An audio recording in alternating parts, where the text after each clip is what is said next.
Hey guys, Graphite here, and today I've got a brand new tutorial for you. This time we're going to be looking at colour and how to use it. So let's get right into it. Got our normal page set up here, and let's start by creating a rectangle. So here we have a clear rectangle as normal, and to colour it, if you look at the right hand side of the screen, right on the edge, there's a bar of colours here.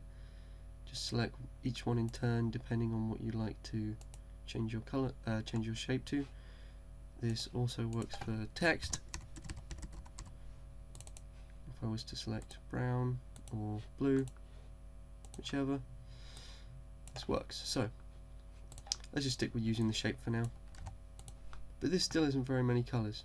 So to get more, if you see down here, there's a little arrow with a sort of line next to it, and it says default palette.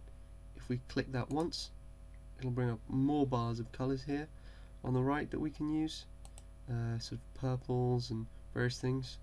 If I was to select this ruby red here and click off, it would keep this palette, so it would keep this selection of colors as opposed to the usual ones like these. So if I was to then change it to grey, click off, it would put these back. And to clear it and make it transparent again, select the shape and click this X up here in this white square, and it changes to nothing. As you'll see down here, we have a selection of colors almost like a hotbar.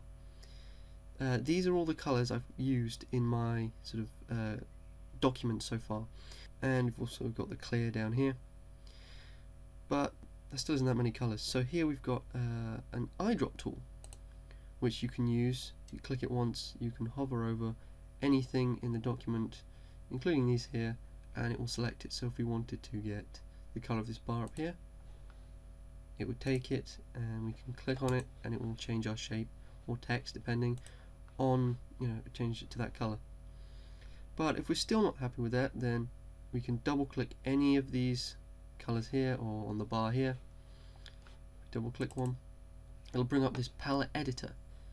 This is very useful. This basically gives you the sort of chance to change or add any color that exists. So edit color, which will change whichever color you've selected. You can change that to any color. Add color, which will mean you can add additionally any color onto here, or you can delete color, which will delete it from this bar down here. However, this won't erase it from Corel Draw, it'll just erase it from this hotbar down here. So if we click add color, you can see that it brings up the hotbar here, and you've currently got this selected. Now up here we're interested in models and mixes. If we go to models, it will bring up a whole spectrum of colors, and there's a little slider bar down here on the red. If we hold it and drag it up and down, it'll go through all the colors in the spectrum. And there's a little block here. If we click and drag that, it'll bring up a little cross cursor, and you can drag it around to choose any color you want. Over here, slightly more to the right, we've got red, green and blue. These are your RGB selectors, and if you hold them down and drag up and down, you can change your colors respectively. I wouldn't recommend using this, much prefer using this. But over here we've got the hexadecimal value, which is very, very specific to each shade.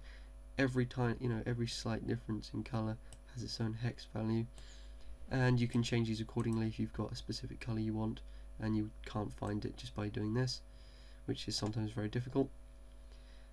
Mixes is slightly different. If we see here, you've got a blue, purple, red, yellow and green. This is because we've selected the black. There's a black dot on this area. If we were to select it up here, the colors would change. As you can see, the bottom color here has changed to yellow, and if we were to select these blocks, it would give you those colors. You can change these. You can make warmer colors, darker colors, and sort of I think it's set automatically to lighter, so to get more saturated. Again, you've got the hexadecimal and RGB values, but I find this much easier to use. So let's select a sort of cyan color. If you click OK and then click OK again, See, it'll add the colour we've just created to the bar down here. If we click it, that turns your shape or text to that colour. If we were to double click this again and click edit colour and go over to models, if we were to select a green, click OK and OK, if you see, it'll edit the blue to a green.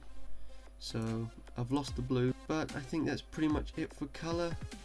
Thank you very much for watching. If you found this tutorial helpful in any way, please leave a like down below and comment anything else you want to see. I will be posting these fairly regularly. Thanks very much for watching, and see ya!